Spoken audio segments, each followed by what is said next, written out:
இயேசு கிறிஸ்துவின் இனிய நாமத்தில் வாழ்த்துக்கள். இன்றைக்கு கிறிஸ்தவ விசுவாசிகளின் மத்தியில் நாம் கொஞ்சம் கவனித்து பார்த்தோம் என்று சொன்னால், ஆவிக்குரிய நேர்மை உள்ள ஒரு வாழ்க்கை வாழ முடிகிறதா, ஆவிக்குரிய ஒரு கற்புள்ள வாழ்க்கை வாழ முடிகிறதா என்கிற ஒரு சந்தேகம்தான் எழும்பக்கூடியதாக இருக்கிறது. ஆவிக்குரிய நேர்மை என்பது, ஆவிக்குரிய கற்பு என்பது இந்த உலகத்தில் இயேசு கிறிஸ்து வாழும் பொழுது ஒரு அழகான காரியங்களை கற்றுக் கொடுக்கிறதை பார்க்கிறோம். மத்தேயு 6ஆம் அதிகாரம் 24ஆம் வசனத்திலும், லூக்கா 16ஆம் அதிகாரம் 13ஆம் வசனத்திலும் ஒரு காரியத்தை என் இயேசு போதிக்கிறார். எந்த ஊழியக்காரனும் 2 எஜமான்களுக்கு ஊழியம் செய்யக்கூடாது. ஒருவனை பகைத்து மற்றவனை சிநேகிப்பான், அல்லது ஒருவனை பற்றி கொண்டு மற்றவனை அசட்டை பண்ணுவான். தேவனுக்கும் உலகப் பொருள்களுக்கும் ஊழியம் செய்ய உங்களாலே கூடாது என்று அங்கே கற்றுக் கொடுத்ததை பார்க்கிறோம். உலகத்தை பிரியப்படுத்தியும் தேவனை பிரியப்படுத்தியும் வாழ்கிற ஒரு வாழ்க்கை ஆவிக்குரிய நேர்மையுள்ள வாழ்க்கை அல்ல, அது கற்பிழந்த வாழ்க்கை என்பதை சங்கீதம் 62 கொஞ்சம் ஆழமாக நாம் தியானித்தோம் என்று சொன்னால் நம்முடைய வாழ்வில் இருக்கிற குறைகள் தென்படக்கூடியதாக இருக்கிறது. நாம் இந்த நாட்களிலே அநேக நேரங்களிலே நம்முடைய பிரயாசங்களை நம்புகிறோம், நம்முடைய பலத்தை நம்புகிறோம், நாம் அநேக மனிதர்களை நம்புகிறோம், நம்முடைய சத்துவங்களை நம்புகிறோம். தேவனை ஒரு ஊறுகாயை போல பயன்படுத்துகிற நிலைமையில் வாழ்கிறோம். காலையில் கடமைக்காக எழுந்து ஜெபிக்கிறோம், கடமைக்காக வேதத்தை வாசிக்கிறோம், இரவிலே படுக்கைக்கு செல்லும் முன்பாக கடமைக்காக அவருக்கு நன்றி செலுத்துகிறோம். பகல் முழுவதிலும் நம்முடைய பலத்தை, நம்முடைய சத்துவத்தை நாம் நம்பி இருக்கிறவர்களை நம்பித்தான் நம்முடைய வாழ்க்கையை நாம் நடத்தக்கூடியவர்களாக இருக்கிறோம். ஆனால் சங்கீதக்காரனாகிய தாவீது 62ஆம் சங்கீதத்தில் எதுதூம் என்னும் ராக தலைவனுக்கு கொடுத்த அந்த சங்கீத பகுதியிலே அவர் 1ஆம் வசனத்திலும் 5ஆம் வசனத்திலும் ஒரு ஆழமான ஒரு வசனத்தை அவர் சொல்லுகிறதை பார்க்கிறோம். தேவனையே நோக்கி என் ஆத்துமா அமர்ந்திருக்கிறது, அவரால் என் ரட்சிப்பு வரும். என் ஆத்துமாவே தேவனையே நோக்கி அமர்ந்திரு, நான் நம்புகிறது அவராலே வரும். 6ஆம் வசனத்திலே அவரே என் கண்மலையும் என் ரட்சிப்பும் என் உயர்ந்த அடைக்கலமுமானவர், நான் அசைக்கப்படுவதில்லை என்று சொல்லி ஒரு 3 காரியங்களை இங்கே ஆணித்தரமாக அவர் சொல்லுகிறதை பார்க்கிறோம். என் ஆத்துமா தேவனையே நோக்கி அமர்ந்திருக்கிறது, அவரால் என் ரட்சிப்பு வரும். என் தோல்வி உள்ள வாழ்க்கை, அது பாவ வாழ்க்கையாக இருக்கலாம், நான் முயற்சி எடுத்து தோற்று போன வாழ்க்கையாக இருக்கலாம்.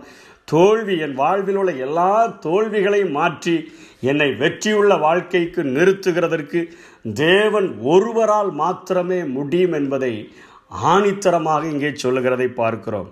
5ஆம் வசனத்தில் நான் நம்புகிற காரியங்கள் எனக்கு கிடைக்க வேண்டும் என்று சொல்லி நான் நம்புகிற எல்லா காரியங்களும் இந்த உலகம் தரப்போவதில்லை, அவரால் மாத்திரமே வரும் என்று சொல்லுகிறார். 3வது, என்னை பாதுகாப்பதற்கு அவர் ஒருவரால் மாத்திரமே, அவரே என் கண்மலை, என் உயர்ந்த அடைக்கலம், என் கோட்டை, என் துருகம் என்றெல்லாம் ஆண்டவரை குறித்து நாம் சொல்லுகிறதை பார்க்கிறோம். அவரே, தேவனையே என்று சொல்லி இங்கே சொல்லுகிற வார்த்தையின் நிமித்தமாக இந்த உலகத்தில் நான் யாரையும் நம்பவில்லை என்பதை அவர் ஆணித்தரமாக நமக்கு சொல்லிக் கொடுக்கிறதை பார்க்கிறோம்.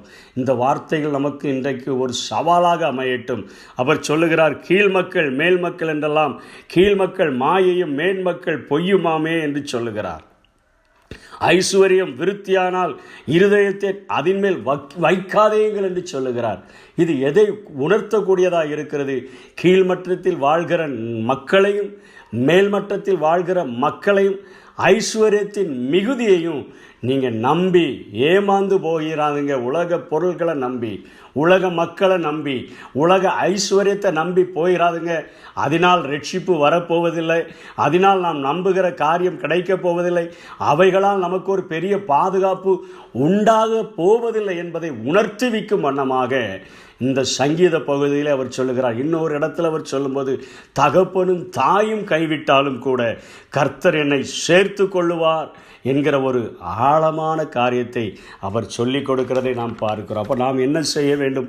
பவுலப்போஸ்தலன் அழகாக சொல்லுகிறார் பிலிப்பியர் 4:6, நீங்கள் ஒன்றுக்கும் கவலைப்படாமல் எல்லாவற்றையும் குறித்து உங்கள் விண்ணப்பங்களை ஸ்தோத்திரத்தோடே கூடிய ஜெபத்தினாலும் வேண்டுதலினாலும் தேவனுக்கு தெரியப்படுத்துங்கள் என்று சொல்லி நமக்கு ஒரு அழகான ஒரு அறைகுவலை பவுல் அப்போஸ்தலன் விடுகிறதை நாம் பார்க்கிறோம். இந்த சங்கீத பகுதியிலே இன்னும் அதிகமாக என்னை கவர்ந்த 2 வசனங்கள் அவர் 11ஆம் வசனம் 12ஆம் வசனத்திலே சொல்லி முடிக்கிறார். தேவன் ஒரு தரம் விளம்பினார், 2 தரம் கேட்டிருக்கிறேன், வல்லமை தேவனுடையது என்பதே, கிருபையும் உம்முடையது ஆண்டவரே, தேவரீர் அவனவன் செய்கைக்கு தக்கதாக பலனளிக்கிறீர் என்று சொல்லி முடிக்கிறார். என்ன, தேவன் ஒரு தரம் விளம்பினார். ஒருவேளை இவர் பாறைகளுக்குள்ளாக இருந்தாரோ என்னவோ. 2 தரம் கேட்டிருக்கிறேன், வல்லமை தேவனுடையது. அப்படி வல்லமை தேவனுடையது என்கிற வார்த்தை இவருடைய காதுகளிலே வரும் பொழுது அது எக்கோவாகி திரும்பவும் ஒரு விசை கேட்டது என்பது போல அவர் எழுதியிருக்கிறார். இல்லை என்று சொன்னால் ஒரு விசை என் இருதயத்தில் என் ஆண்டவர் பேசின அந்த வார்த்தைகள் 2ஆம் விசை என்னுடைய இருதயத்தில் ரீங்காரமாக திரும்பவுமாக வல்லமை என்னுடையது தேவனுடையது என்கிற வார்த்தை எனக்குள்ளாக தொனித்தது என்கிறது போல அவர் அங்கே சொல்லிவிட்டு அவருடைய இருதயத்தில் அதற்கு ஒரு பதில் உண்டானதாக சொல்லுகிறார். கிருபையும் உம்முடையது ஆண்டவரே. ஆண்டவர் சொல்லுகிறார், வல்லமை என்னுடையது தேவனுடையது என்று சொல்லுகிறார். இவர் சொல்லுகிறார், ஆண்டவரே கிருபை உம்முடையது. ஏனென்று சொன்னால் இந்த உலகத்தில் தகுதியில்லாத ஒருவனை நேசிக்க உங்கள் ஒருவரால் மாத்திரம்தான் முடியும் ஆண்டவரே. மகா இரக்கமுள்ளவராய் நேசிக்க உம்மால் ஒருவரால் மாத்திரம்தான் முடியும். கிருபையும் உம்முடையது ஆண்டவரே. வல்லமை மாத்திரமல்ல, கிருபையும் உம்முடையது. என்னுடைய செய்கைக்கு தக்க பலனளிக்கிற ஆண்டவரே, கிருபை உங்கள்கிட்ட தான் இருக்குது ஆண்டவரே. அதனால் அவரும் நம்புகிறார். ஜனங்களை பார்த்து நம்மை பார்த்தும் சொல்லுகிறார் 8ஆம் வசனத்தில், எக்காலத்திலும் அவரை நம்புங்கள், அவர் சமூகத்தில் உங்கள் இருதயத்தை ஊற்றிவிடுங்கள். தேவன் நமக்கு அடைக்கலமாய் இருக்கிறார், அழகாய் நமக்கு போதிக்கிறார். ஜனங்களே, இந்த காலத்தில் அந்த காலத்தில் என்றல்ல, எக்காலத்திலும் அவரை நம்புங்கள், அவர் சமூகத்தில் உங்கள் இருதயத்தை ஊற்றிவிடுங்கள்.